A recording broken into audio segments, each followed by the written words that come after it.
Hi, today I'm reading the story Pog. It's written by Lynn Lee and it's illustrated by Kim Gamble.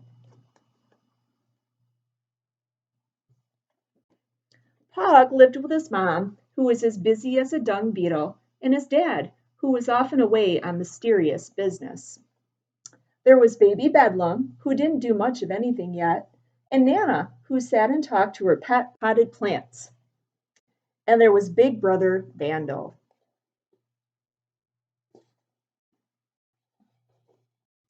Pog was as brave as a bathtub full of sharks.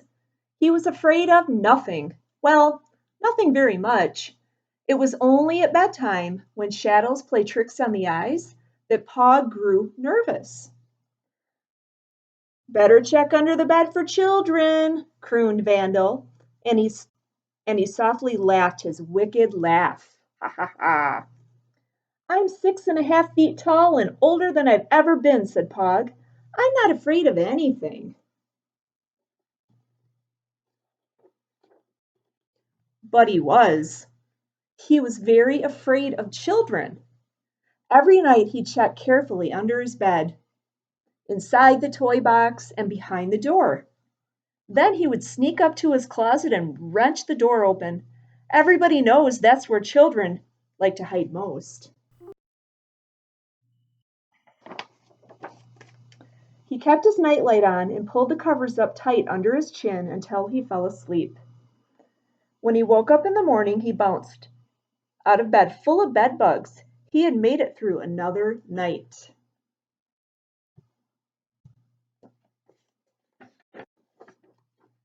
When Pog started school, he had to walk with Vandal. I'm 6.5 feet tall and older than I've ever been. I can walk to school by myself, Pog said to his mom. Not yet, she smiled. Pog's too little to walk by himself, crooned Vandal as they set off for school. I'm as brave as a bucket full of snails, said Pog, and he stuck out his lip in a terrifying pout. I don't need you. What about children hiding along the way? Vandal growled. Pog was shocked. He thought children only came out when it was dark, like a night mist or a bad dream. Vandal grinned his wicked grin. They waited in the bushes until a little monster comes wandering alone, he said. Then they leap out and pack you in a sack and drag you away. So stick with me, or you'll be in trouble. Pog stuck with Vandal all day. On their way home, they heard a whimpering and wailing, a groaning and moaning. Pog stopped. He grabbed Vandal. It's children, squeaked Pug. Children in the bushes. Don't be stupid, growled Vandal. There's no such thing.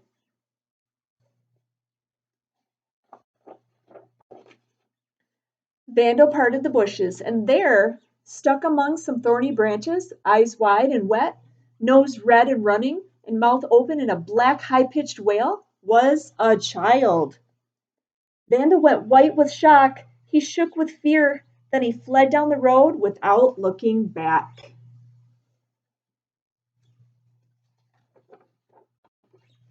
Pog thought he must be dreaming. He stood and looked at the child. It was so small, so sad, and so damp that he couldn't be afraid of it. Who are you? Asked Pog. What's wrong? My name is Tom, and I'm having a bad dream and I can't wake up, said the child. Pog thought about this.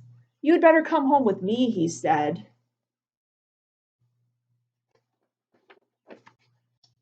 The family was flummoxed when Pog turned up with Tom. Mom cowered in the corner, clutching Bedlam to her breast. Dad thought Tom was a nightmare and tried to catch him in his net.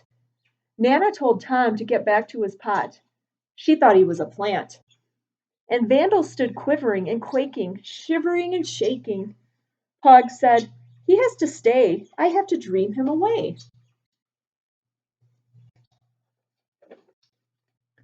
Pog went to bed early that night. He didn't check under his bed or inside the toy box or behind the door. Instead, he told Tom to sit in the closet. Everybody knows that's where children hide. ready to jump out and scare little monsters, explained Pog.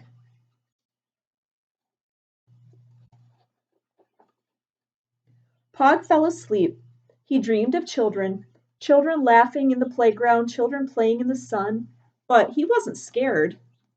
He dreamed of Tom running home where his parents were waiting. When Pog woke up the next morning, he jumped out of bed full of bed bugs. He opened the closet door. Tom was gone. Pog was as brave as a barrel full of worms. I am 6.5 feet tall and older than I've ever been, he said. And he was never, ever afraid of anything again. Well, not very much. And there is a teddy bear at the end he's afraid of. Can you believe that?